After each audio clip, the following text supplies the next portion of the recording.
사랑과 진리에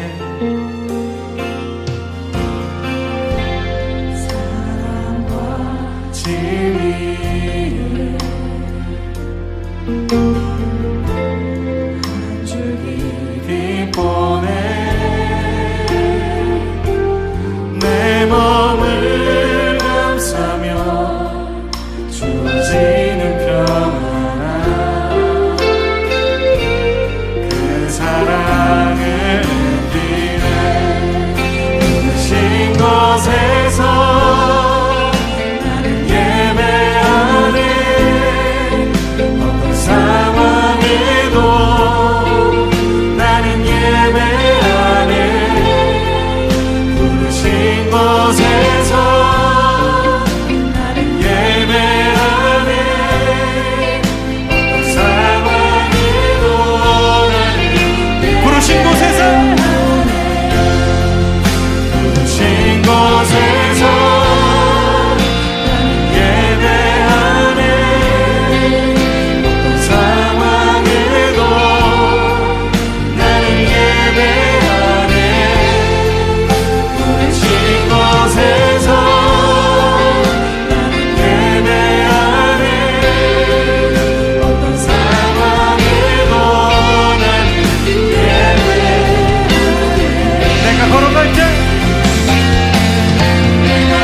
어떤 상황에도 나는 예배하네 어떤 상황에도 나는 예배하네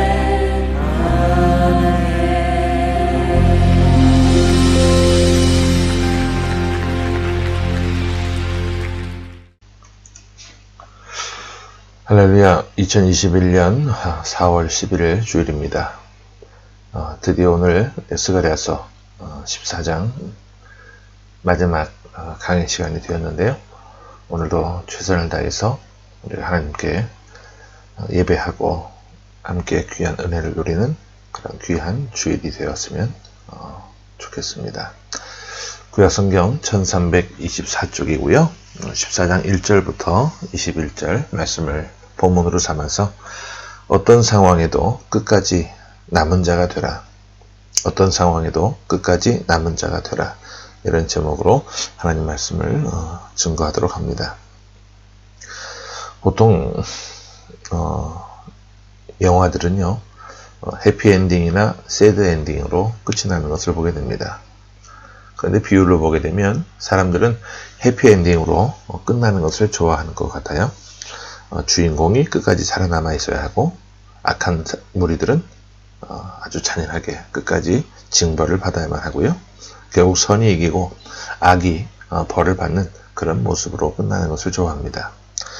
그런 의미에서 본다면요, 우리 성경은 끝까지 해피엔딩이라고 말씀을 드릴 수가 있어요. 왜냐하면 결국에는 하나님의 나라가 승리하고 궁극적으로 하나님께서 승리하시기 때문에 그렇습니다. 성경을 하나의 드라마 혹은 영화라고 생각을 한다면 처음부터 우리는 가슴을 졸이며 볼 수밖에 없습니다. 하나님께서 에덴 동산을 만드시고 하나님의 백성들에게 그 땅에서 살라고 말씀해 주셨는데 그들의 행복은 오래 가지 않아서 금방 깨어지게 됩니다. 죄를 짓고 쫓겨나게 되기 때문이죠. 결국 하나님이 패배하고 사탄이 이긴 것처럼 보입니다.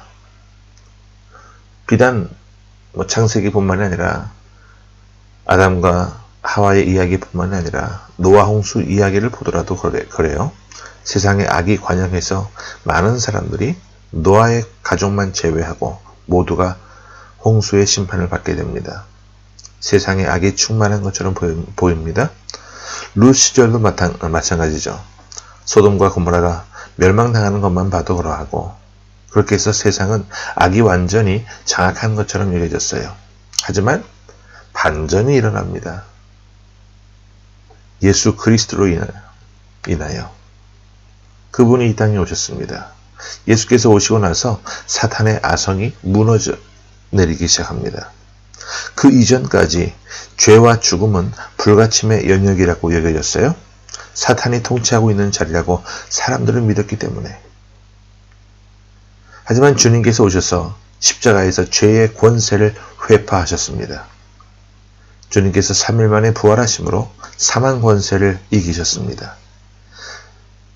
예수께서 오셔서 죄와 죽음, 사망이 온전히 깨어지고 궁극적으로 주님께서 승리하셨어요. 그때부터 전세가 역전이 되는 겁니다. 이제 우리는 예수를 따르는 제자가 되어서 주님께서 이미 이겨놓으신 싸움을 우리도 함께 이겨가고 결국 세상의 종말은 하나님께서 승리하시고 어린 양 예수께서 보좌에 앉으셔서 영원히 다스리시는 그 나라가 영원토록 펼쳐질 것입니다. 오늘 본문의 이야기는 그런 세상 종말에 일어날 말씀을 다루고 있어요. 반복해서 한 번 더 말씀을 드리면 스가랴 선지자는 1장부터 8장까지는 성전 재건을 독려하는 말씀을 전해주셨습니다. 그죠? 포로에서 귀환한 사람들에게 맡겨진 유일했던 사명, 성전 재건이 끝까지 미루어지고 있었을 때 16년 동안이나 이런저런 핑계로 이루어지지 않고 있었을 때 우리 하나님께서는 스가랴 선지자를 통해서 스룹바벨과 대제사장 여호수아를 격려하셨습니다. 믿음에서 떨어져 있는 그 이스라엘 백성들을 포로에서 귀환한 유다 백성들을 일으켜 세우라고. 드디어 그들이 힘을 내어서 성전 재건 공사를 무사히 다 마치게 되죠.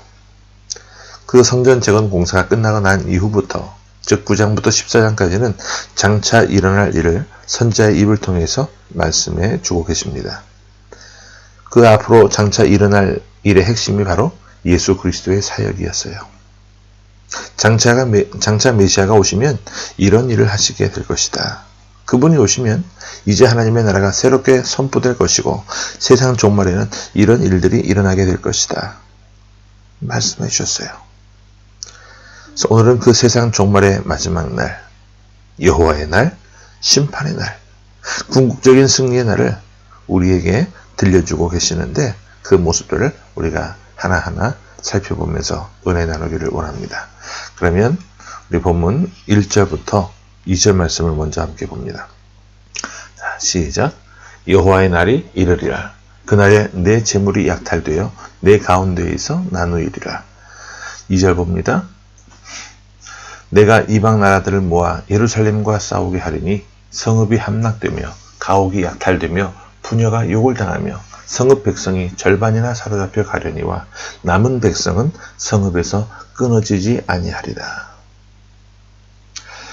자, 이런 얘기예요. 여호와의 날에 이방 나라들과 예루살렘이 극렬하게 다투게 됩니다. 그런데 아직 절반의 남은 백성들은 끌려가지 않고 남아있게 될 것이라는 거예요. 극렬한 싸움을 통해서 많은 예루살렘의 가옥들이 약탈되고 부녀들이 몹쓸 욕을 당하게 되고 많은 사람들이 사로잡혀 가는데 끝까지 남게 될 백성들이 있게 된다는 거죠.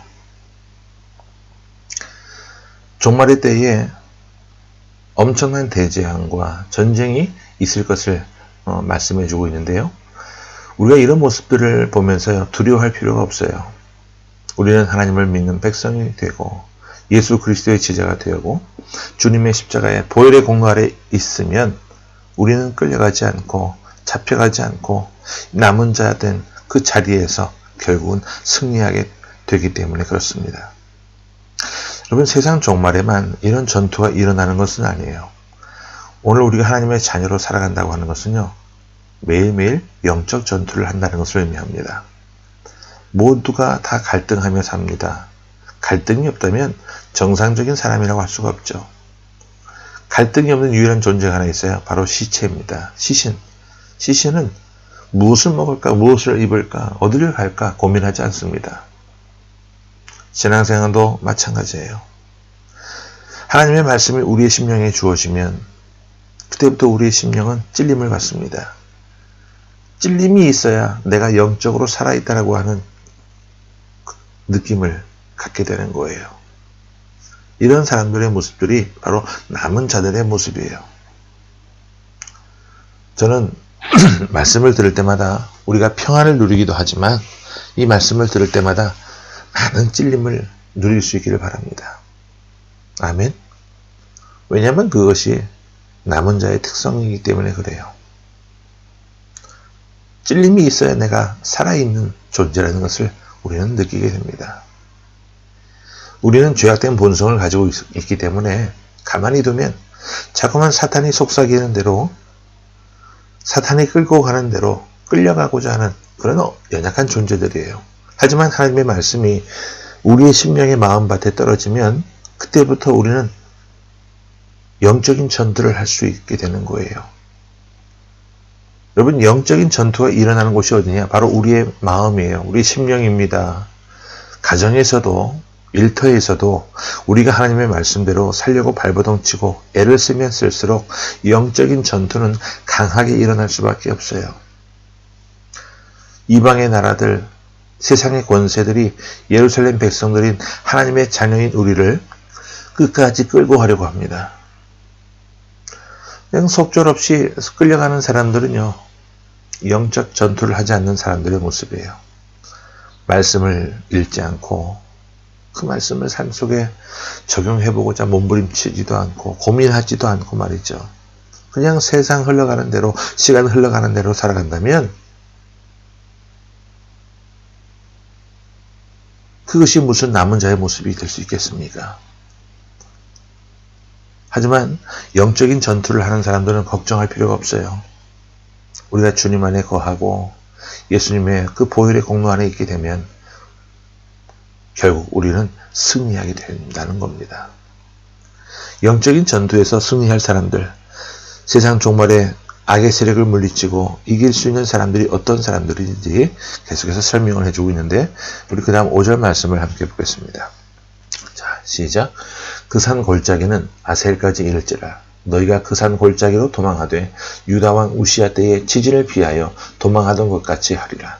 나의 하나님 여호와께서 임하실 것이요 모든 거룩한 자들이 주와 함께 하리라. 여러분, 영적인 전투에서 승리할 수 있는 사람이 나옵니다. 누굽니까? 바로 거룩한 자들이에요. 여러분, 거룩이 무엇이죠? 거룩이라고 한 말의 뜻이 뭡니까? 구별되었다라고 하는 것 아니겠습니까? 우리가 하나님의 자녀로 분명한 내 소속을 가져갈 때 그때 비로소 우리는 승리할 수 있어요. 우리 하나님은요, 보호하지 않는 사람들이 있으시더라고요. 바로 회색지대에 거하는 사람들이에요. 신앙의 자리에 한 발을 두고 또 세속의 자리에 한 발을 두는 그런 사람들을 우리 하나님은 결코 보호하지 않습니다. 차든지 더욱든지 하라고 말씀하셨어요.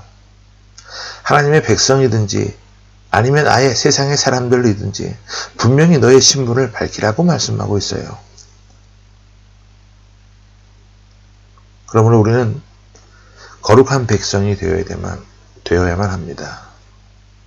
나는 어떤 일이 있어도 거룩한 존재로서 살아가리라. 나는 어떤 일이 있어도 어떤 상황에 있다 할지라도 끝까지 남은 자가 되리라. 끝까지 하나님의 자녀가 되리라. 이 고백이 진정한 우리의 고백이 될 수 있기를 간절히 소원합니다. 아멘. 우리 이어서 8절과 9절 말씀을 연이어서 봅니다. 8절과 9절 시작. 그날의 생수가 예루살렘에서 솟아나서 절반은 동해로 절반은 서해로 흐를 것이라. 여름에도 겨울에도 그러하리라.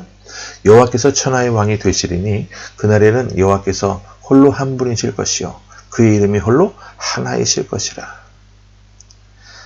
자, 생수가 솟아나는데 예루살렘에서 솟아나서 절반은 동해로 절반은 서해로 흐른다고 했어요. 우리가 동쪽에 있든지 서쪽에 있든지 간에 예루살렘에서 솟아나는 왕 되신 그 주님의 말씀이 우리에게 주시는 그 생수를 우리가 먹고 마셔야 거룩한 자가 될 수 있다는 것을 말씀해 주고 있는 거예요. 성경에서 생수는 하나님의 말씀을 의미하잖아요. 거룩한 자가 되는 방법은 하나님이 우리에게 주시는 그 말씀을 늘 먹고 마실 수 있어야 되는 거예요. 생수는 또한 우리 주 예수 그리스도를 의미합니다. 시편 1편 거기에 보면 복 있는 자가 시냇가에 심은 나무가 된다는 말씀이 있잖아요. 그 의미가 뭐예요? 시냇가에 심겨져서 그 깊은 뿌리로부터 솟아나오는 하나님의 말씀의 그 생수를 길어서 먹고 마셔서 나무를 온전히 푸르게 하고 철마다 시절을 따라 과실을 맺도록 하는 것이 하나님께서 우리를 부르신 이유요. 성도된 의무이고 거룩한 자의 의무라는 거예요. 오늘 우리 함께 예배하는 우리 모든 가족들, 이 자리에 함께 참여하지 못했지만 한국에 있는 우리 가족들도요. 이런 고민을 좀 해봤으면 좋겠어요. 오늘 나의 삶의 모습을 볼 때 나는 거룩한 존재인가? 그렇지 않은 존재인가? 나는 매일같이 생수 되시는 그분의 말씀을 먹고 마시며 살고 있는가? 이것으로 내 삶은 어떤 모습으로 판가름 나게 될 것인가? 늘 고민을 해봤으면 좋겠어요. 여러분들의 삶이 매일같이 솟아나는 그 생수의 말씀을, 그 능력의 말씀을 먹고 마신다면 여러분들 심판의 날이 다가와도 걱정하실 이유가 없어요. 왜? 궁극적으로 우리는 승리하게 될 것이기 때문에. 이어서 우리 16절부터 18절 말씀을 계속해서 보겠습니다. 시작. 예루살렘을 치러 왔던 이방 나라들 중에 남은 자가 해마다 올라와서 그 왕 만군의 여호와께 경배하며 초막절을 지킬 것이라. 땅에 있는 족속들 중에 그 왕 만군의 여호와께 경배하러 예루살렘에 올라오지 아니하는 자들에게는 비를 내리지 아니하실 것인즉 만일 애굽 족속이 올라오지 아니할 때에는 비 내림이 있지 아니하리니 여호와께서 초막절을 지키러 올라오지 아니하는 이방 나라들의 사람을 치시는 재앙을 그에게 내리실 것이라. 여러분, 예루살렘을 치기 위해 올라왔던 이방인들 중에서도요, 오늘 말씀해 보니까 남은 자가 있었다라고 말씀해요. 그리고 그들이 무엇을 지켜요? 초막절을 지킨다고 말씀합니다. 여러분, 초막절이 뭡니까? 이스라엘 백성들이 광야에서 살 때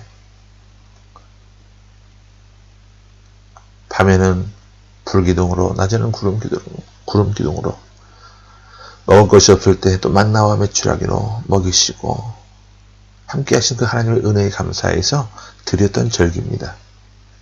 근데 이방 나라 사람들이 그 초막절을 지키는 거예요. 그들이 광야의 이스라엘 백성들처럼 고난을 받고 연단 받는 일에 우리도 나서겠다는 거예요. 그래서 하나님의 은혜에 대해서 감사함으로 나아가겠다는 거예요. 또 반면에 이런 사람들도 있어요. 예루살렘에 올라오지 않는 자들도 있다. 여전히 그들은 하나님을 믿지 않고 세상의 성공을 자랑하며 자신의 능력을 믿고 사는 이방인으로서 살아가는 존재들도 있다는 것을 말씀하고 있어요. 하지만 그들을 위해서 예비하시는 것이 있죠. 주님이 무엇을 예비하고 계시죠? 재앙을. 종말인 날에는 이뿐만이 아니라 우리의 일상의 모든 것까지 거룩한 자리로 가야 하는 것을 설명해 주고 있는데, 우리 20절과 21절 보고 말씀을 정리해 봅니다. 자, 시작. 그날에는 말 방울에까지 여호와께 성결이라 기록될 것이라. 여호와의 전에 있는 모든 솥이 제단 앞 주발과 다름이 없을 것이니 예루살렘과 유다의 모든 솥이 만군의 여호와의 성물이 될 것이라. 성물이 될 것인즉 제사 드리는 자가 와서 이 솥을 가져다가 그것으로 고기를 삶으리라. 그날에는 만군의 여호와의 전에 가난한 사람이 다시 있지 아니하리라. 그날 종말의 날에는 사람들이 타고 다니는 말 방울에도 여호와께 성결이라고 기록되어 있을 것이고, 예루살렘과 온 유다에 있는 각 가정에 있는 솥단지도 성물이 될 것이라 말씀하고 있어요. 여러분, 이게 무슨 의미입니까? 우리의 일상까지 여호와 하나님 앞에 성결되고 또 거룩한 자의 모습이 되어야 되고 우리의 삶이 구별되어야 한다는 거예요. 교회 안에서는 예배 자리 앞에서는 거룩한 것처럼 보이는데 예배만 마치면, 교회 바깥에만 나가면, 일터에만 가면 거룩을 잊어버리고 세상 사람들과 진배 없이 똑같이 섞여서 살아가는 모습이라면 이것은 결코 거룩한 백성이라고 말할 수가 없는 것이죠.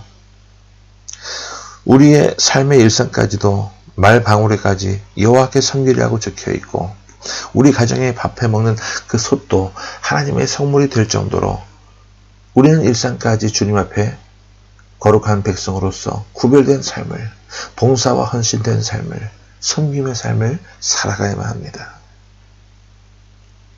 여러분, 교회에서요, 예배를 준비하고 인도하며 말씀을 증거하는 것만이 중요한 것은 아니에요.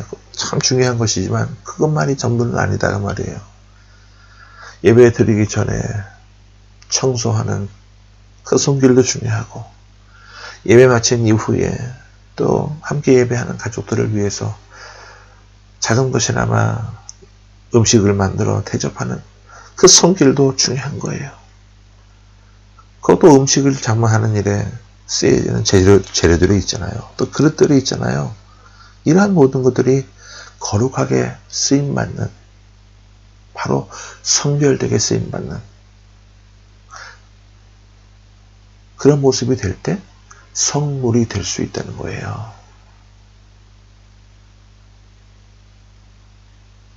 이것이 종말에 결국은 승리하는 하나님의 백성들의 삶의 모습이라는 거예요.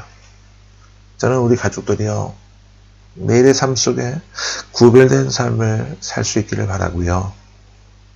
말뿐만이 아니라, 입술로만이 아니라 더 많은 봉사와 헌신과 섬김의 삶을 사실 수 있기를 바랍니다.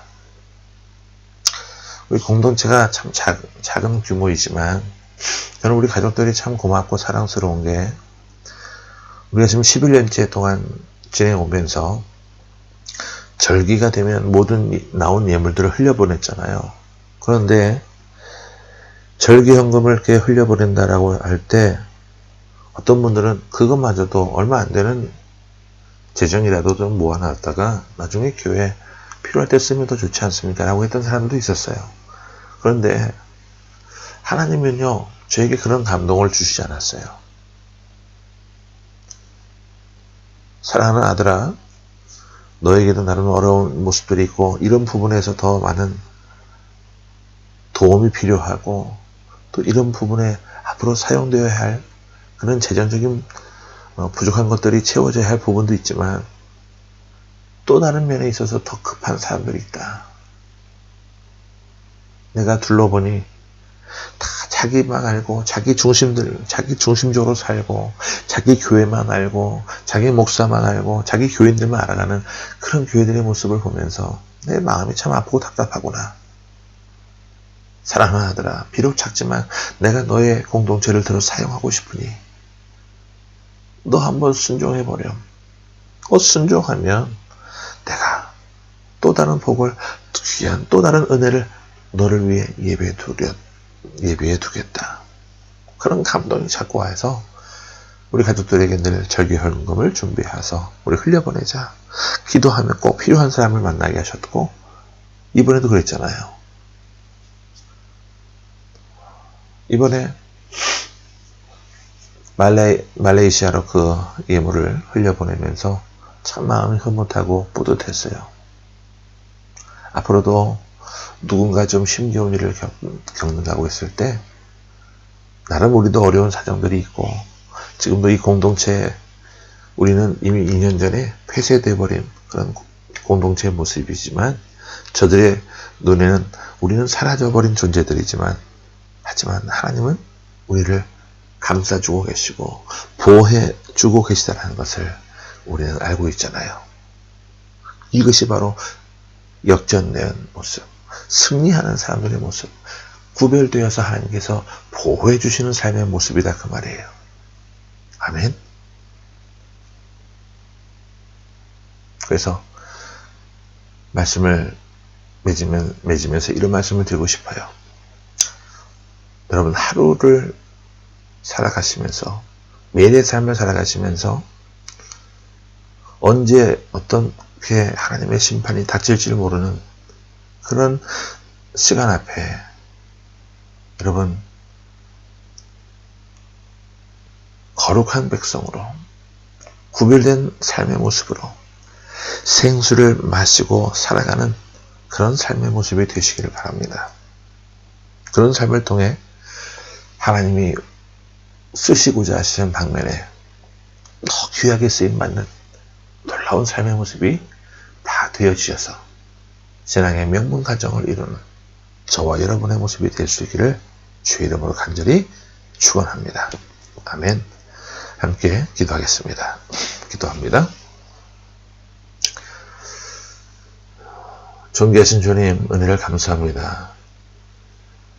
스가랴서 말씀을 강의한 지가 벌써 14주가 되었는데 이 시간까지 주님께서 처음부터 오늘까지 함께 해주셔서 또 귀한 말씀을 함께 나눌 수 있는 은혜를 주셨던 것 너무나 감사합니다.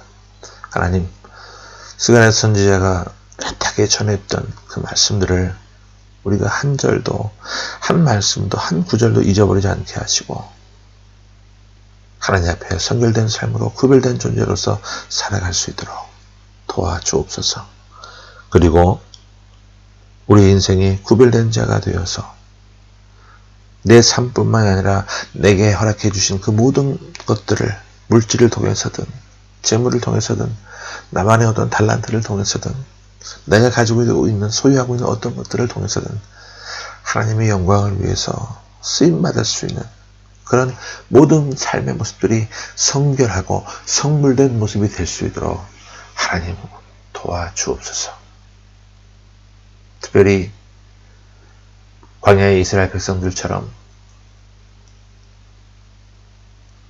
연단을 받고 또 고난을 받는 것에 대해서 회피하지 않게 하시고 적극적으로 하나님이 주시는 그런 훈련에 임하게 하셔서 더 강한 삶의 모습을 통해 하나님 앞에 더 크게 쓰임받을 수 있는 우리 모습 될 수 있도록 도와주옵소서. 때론 그 길을 걷는 것이 쉽지 않고 힘들고 어려울 때도 있겠지만 그럴 때마다 서로 격려하고 위로하며 축복하며 나아가는 우리 행복플러스 공동체의 모든 가족들이 될 수 있도록 하나님 함께해 주옵소서. 살아계신 주 예수 그리스도 이름으로 감사하며 간절히 기도하옵나이다. 아멘.